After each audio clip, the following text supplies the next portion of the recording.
Representation. Representation has always been one of the things that continues to make the community around the world unite.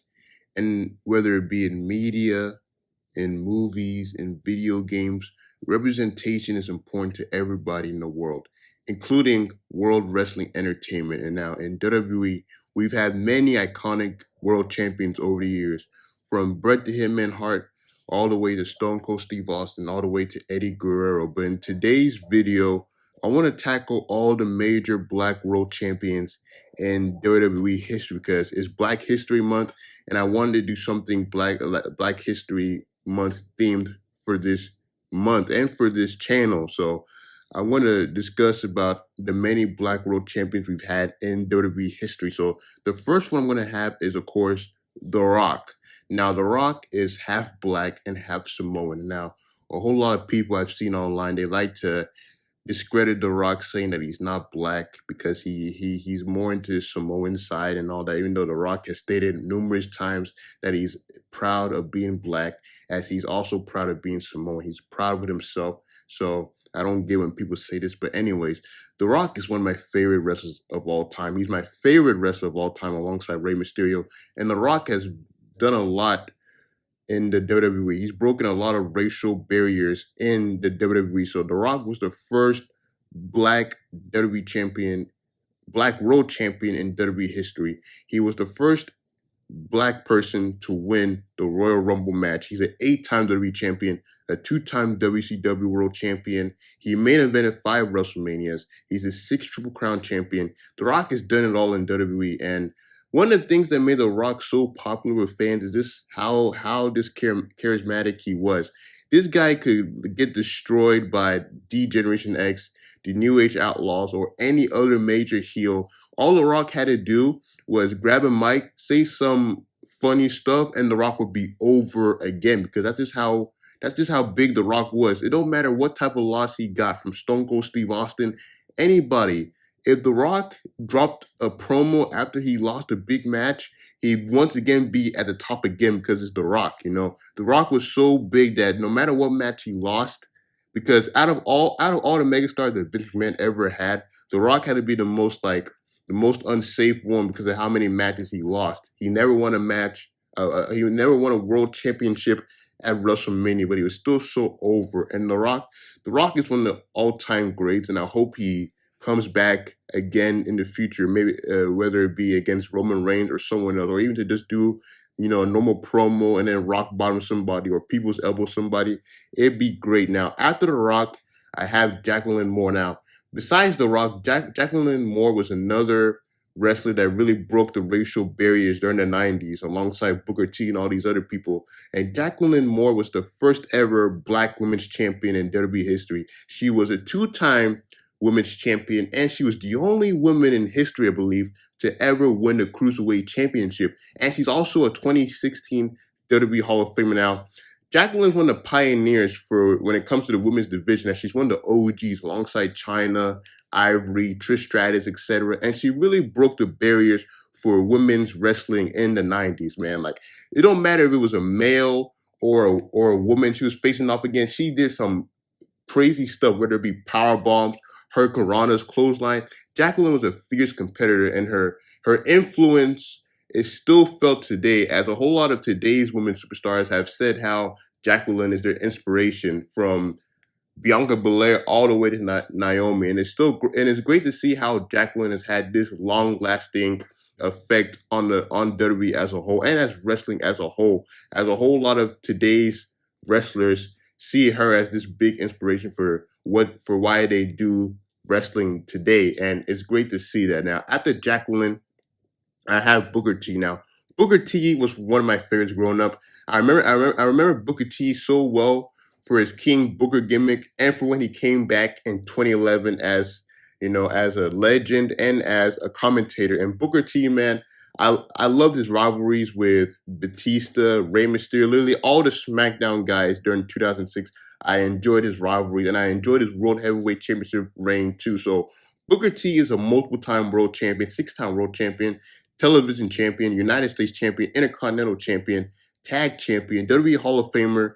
Booker T's done basically everything in the business, and he's one of the all-time greats. Anytime that guy did a spin-a-rooney or he did a scissors kick or the bookend, people just went crazy. And Booker T, I feel like he has one of the best theme songs in WWE and in wrestling too. Like it's crazy how Booker T, he's like the one guy from WCW that was able to keep his original soundtrack. Besides Goldberg, I think. Yeah, besides Goldberg, those two are the only ones I could think of that kept their original soundtrack, and it was amazing to see all the stuff that Booker T did in WWE. Even though I wish he won the world title at WrestleMania 19, I'm still glad that he later won the world title years later against Rey Mysterio. And now after Booker T, I have Jazz. Now, Jazz was the first ever Black women's champion under the WWE name. Like, sure, we have Jacqueline who won the WWF Women's Championship, but then we had Jazz, who was the first Black women's WWE Women's Champion underneath the WWE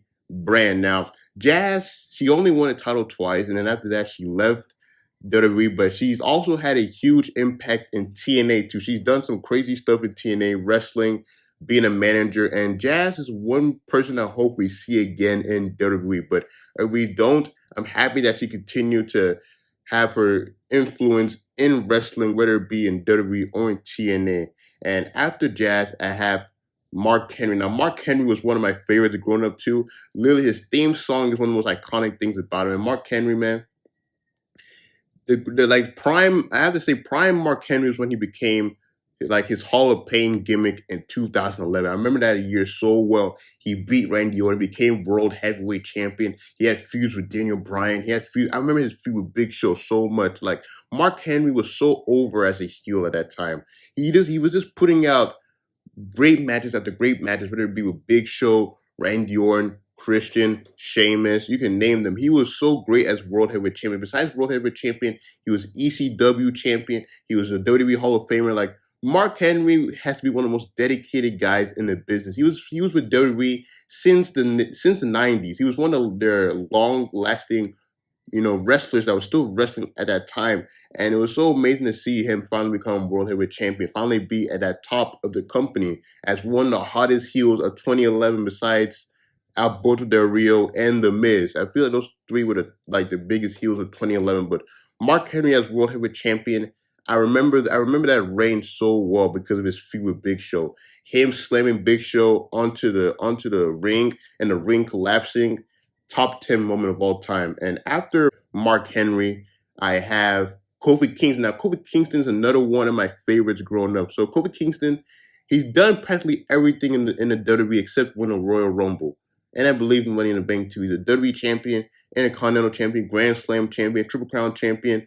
Kofi Kingston's one of my favorites, man. And I remember Kofi Mania so well because Kofi Kingston, man, besides being one of the most gifted athletes in the business, one of the best high flyers ever, there were times where this guy was so over, and 2019 was like the best year for Kofi, I'd say, because he was so over. He won the big title at WrestleMania against Daniel Bryan. Like that year, I remember that year so well. Kofi, he reignited his feud with Randy Orton.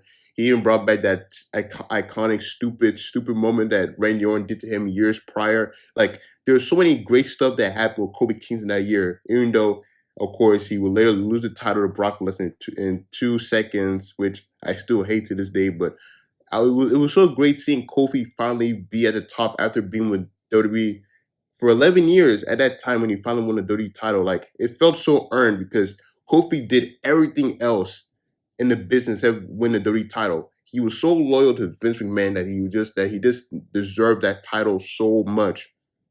Now, after Kofi Kingston, I have Bobby Lashley. Now, Bobby Lashley, man, I remember his SmackDown days, man, where he was feuding with Batista, he was feuding with Finlay, JBL, and then his feud with Umaga. Like, I remember that version of Bobby Lashley so well. So Bobby Lashley's a 2-time ECW champion, 2-time United States champion, 2-time Intercontinental champion, and a 2-time WWE champion. And Bobby Lashley, like I said, he was always one of my favorites growing up too. Like, sadly, he left the WWE in 2008. And he would later do other stuff like be in MMA, be in TNA when he would win the TNA World Heavyweight Championship. And then he'd come back in 2018. And even though he had I didn't really like his 2018 or his 2019 run that much. I enjoyed his 2020 and 2021 runs very well when he finally had Shelton Benjamin, Cedric Alexander, and MVP helping him, and he finally won the big title, man. Like, cause like I feel like Bobby Lashley was supposed to win the WWE title back in 2007 against John Cena, but for some reason, that never happened. And it's so great to see that 14 years later, he finally wins the big WWE championship. Like, I remember that detail so well. Like, I'm like, Vince is actually pushing Bobby Lashley, and now Bobby Lashley is the current WWE champion, and I feel like he's the second longest reigning WWE Black Champion after The Rock. So it was great too, man. Two reigns too, man. Like, I can't wait to see what Vince McMahon and WWE continues to do with Bobby Lashley, whether he retains the Elimination Chamber. He retains at Elimination Chamber and then he faces like Brock Lesnar, Seth Rollins, or even Kevin Owens at WrestleMania. I can't wait to see what they do with Bobby Lashley going forward because I'm very like I'm so behind his almighty gimmick right now. It's so amazing to see right now in WWE now. After Bobby Lashley, I have Alicia Fox. Now, Alicia Fox, I don't really remember her that much growing up. I remember that she was the only Black women's Divas champion. She was the first one and the only one. And then I remember saying that Alicia Fox had one of the best scissor kicks in wrestling, bro. Like besides R-Truth and Booker T, she had one of the best scissor kicks I've ever seen in the business. Her DDT was amazing too, and then her tilt-a-whirl backbreaker, that was phenomenal too. Now Alicia Fox, she's made appearances from there from 2019 and 2020, I believe. She's come back recently, but I hope we see Alicia Fox again, whether she come back like how Lita's done and start facing off some of the current women's superstars. Like I'd like to see her in a feud with like Naomi or Sonya Deville or even like someone like Liv Morgan. I'd like to see her have a feud with any one of the current women's division. And Alicia Fox, man, I remember her from that time period where it was Kelly, Beth Phoenix, and Melina. You know, that from that part of the women's division at that time period. I remember her from that time period, and she was great in that time period. One of their best competitors ever during that time. And now after Alicia Fox, I have Ezekiel Jackson. Now Ezekiel Jackson, he never really won a world title from Raw or SmackDown, but he was ECW champion. Now Ezekiel Jackson, a whole lot of people consider him to be like mediocre, and I can agree with that too. Like the guy had a badass theme song though, but like besides that, like his theme song is his most memorable thing in WWE. And then of course his feud with Cody Rhodes, feud with the Core, feud with Wade Barrett. I remember all those feuds entirely, man. They were great feuds, and him winning the Intercontinental Championship too, that was great too. But other than that, he hasn't really. I think he's even retired from wrestling too, so that's cool to know too. But Ezekiel Jackson, he was definitely one of those guys that broke that barrier too, winning the Intercontinental title and winning the ECW championship. Now after Ezekiel Jackson, I have Naomi. Now Naomi, she's one of my favorite women superstars right now. My favorite is Bianca Belair and Becky Lynch, also Sasha Banks. But Naomi is a two-time SmackDown Women's Champion, and she's the first one to win that Women's Battle Royale at WrestleMania 34. Now Naomi, I'm very happy that her whole rivalry with Sonya Deville is finished now because I want her to be in that main event picture. I want her to possibly have a feud with Sasha Banks. Like since WWE doesn't want to do anything with Sasha Banks right now, I want Sasha Banks to have some huge type of feud. And whether it be against Naomi or someone else, I really can't wait to see what they do with Naomi or Sasha Banks because I need them to have some type of huge feud that's gonna break into WrestleMania. But after Naomi, I have Sasha Banks. Now Sasha Banks, she's one of my favorites right now on the roster. On the roster right now. Like I was really unhappy with what they did with her at Royal Rumble, how she had like a kind of big moment, then she got eliminated so early on in the Rumble match. Like I was really hoping she'd win that Rumble match. Like when we found out that she was coming back to the WWE after her injury, I was so happy. I'm like, yo, is she gonna win the Rumble match? But of course, that didn't happen. But anyways, so Sasha Banks is a multiple time women's champion, Raw women's champion, SmackDown women's champion, NXT women's champion. She's a women's tag champion. She's a Grand Slam champion. Like Sasha Banks, I believe, has done literally everything in the WWE except win a Rumble match, which I hope she wins a Rumble match And she's also one of the first two Black African American women to main event WrestleMania, which is also great too. And Sasha Banks, like I said, she's one of their best on the roster right now. Like she's so over, man. Like she can say anything, bro. Like her charisma is off the charts. She can do a really great promo. And I feel like out of everybody on the roster right now, I feel like Sasha Banks can be the next WWE wrestler that turns into Hollywood because she's already blowing up in that atmosphere too with Hollywood. She's appeared in Star Wars, right? The latest one of the latest movies of Star Wars, right? But she's blowing so well, and I feel like she like for real be the next wrestler turned Hollywood star. I even have a video planned where I talk about the scenario of Sasha Banks being the next wrestler to become a Hollywood star after The Rock, John Cena, Batista. But Sasha Banks, I hope WWE pushes her into that main card again, dude. Hopefully, after Becky Lynch or Charlotte Flair lose their title, WWE decides to put Sasha back into that atmosphere of main event championship matches. Now, after Sasha Banks, I have Bianca Belair. Now, Bianca Belair is my favorite women's superstar right now on the brand. And man, dude, like she really caught my eye with her strength. Like she's like the first women's superstar since like Beth Phoenix that I've seen.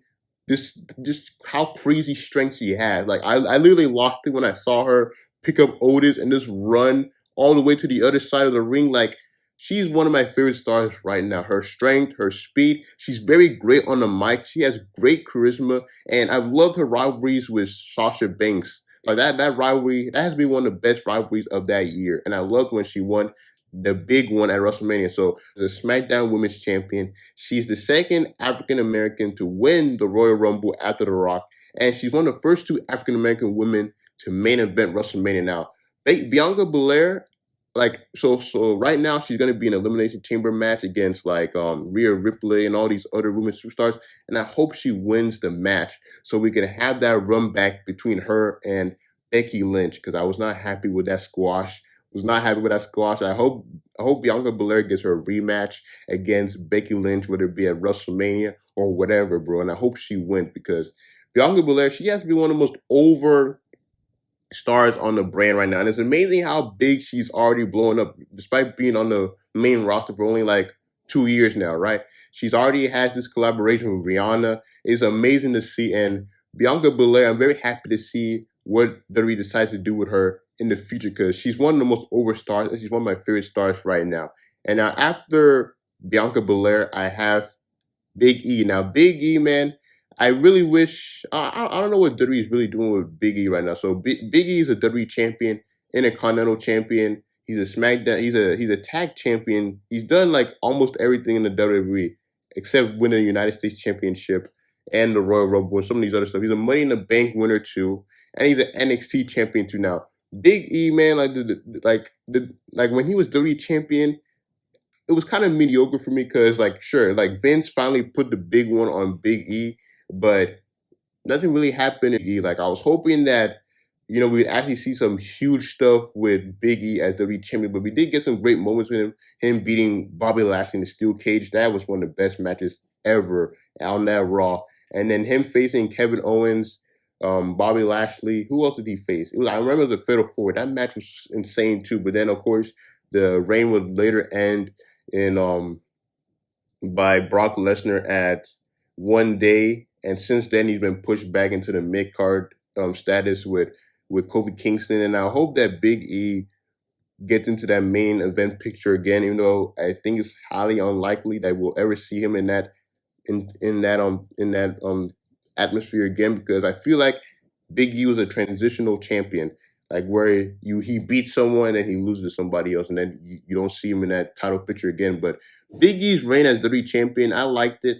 There was some stuff I didn't like about it, and there's also some stuff I liked about it too. Is he a guy that I hope becomes WWE champion again? Definitely. He's a guy that I hope becomes WWE champion again, but I believe that's everybody. No, Ron Simmons, yeah.